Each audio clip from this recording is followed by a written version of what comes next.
وفري بقى كتير واعملي في البيت كمية كبيرة جدا واحفظيها عندك للمدارس. حلوة جدا الجبنة الكريمي، وتعالوا نعرف مع بعض. وكمان هنعملها بالجبنة القريش، وهنحول الجبنة القريش لأحلى جبنة كريمي انتوا شايفينها من دلوقتي. بصوا خطيرة وبطعم الجبنة الشيدر، بجد تحفة وخطيرة وسهلة.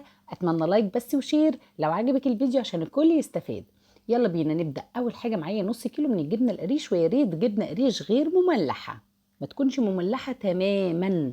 خلاص تمام، دي نقطة مهمة جدا تبقي عارفة كده ان هي غير مملحة. ومعايا معلقتين كبار من الزبدة.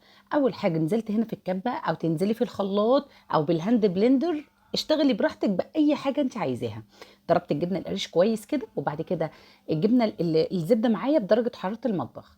معلقتين كده كبار من الزبدة نزلت بيهم. عايزه اقول لك بقى احنا ممكن ننزل بزيت، بس الزبده يا جماعه بتديها غناوه كده وبتبقى حلوه جدا، وبعدين بتديها كريميه جدا وبتديها ان هي تبقى سموثي خالص، بتبقى ناعمه جدا. نزلت كمان معايا عشان اعزز، وده اختياري، معلقتين كبار من الحليب البودر، ولكن والله العظيم بينقلها في حته تانية خالص. معلقتين كبار يعني بما يعادل الكيس الصغير ده اللي بنشتريه من السوبر ماركت. وبعد كده اهو ضربتهم مع بعض كويس جدا. بصوا القوام تقيل معايا ازاي. بصي بقى، لو انت دلوقتي في المرحله دي الجبنه بتاعتك مش مملحه تماما، هنحط رشه بسيطه من الملح، وكمان ما ننساش هنحط رشه بسيطه من السكر، هتعادل لنا وهتخليها لك زي جبنه الكوبايات بالظبط. معايا بقى هنا انا جاي معايا جبنه كريمي بطعم الجبنه الشيدر، فانا مش عايزاها ساده، لا انا عملتها كلها بالجبنه الشيدر.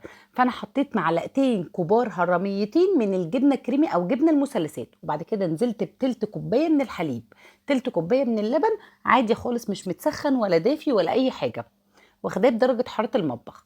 ضربته ليه بقى؟ لان كان الخليط والقوام كان تقيل معايا جدا، وعايزه اقول لكم ان هي لما تدخل التلاجة هتفضل تقيله، هتتقل كمان.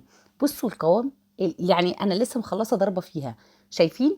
عايزه اقول لك اللي ادى اللون ده نفس اللون بالظبط اللي هو الزبده، معلقتين الزبده ما نستغناش عنهم. لو انت عايزاها لايت طبعا ما تحطيش زبده، خلاص ما فيش مشكله، هنعملها مع بعض برضو، وهنعملها مع بعض تاني ان شاء الله، لان انا حبيتها جدا.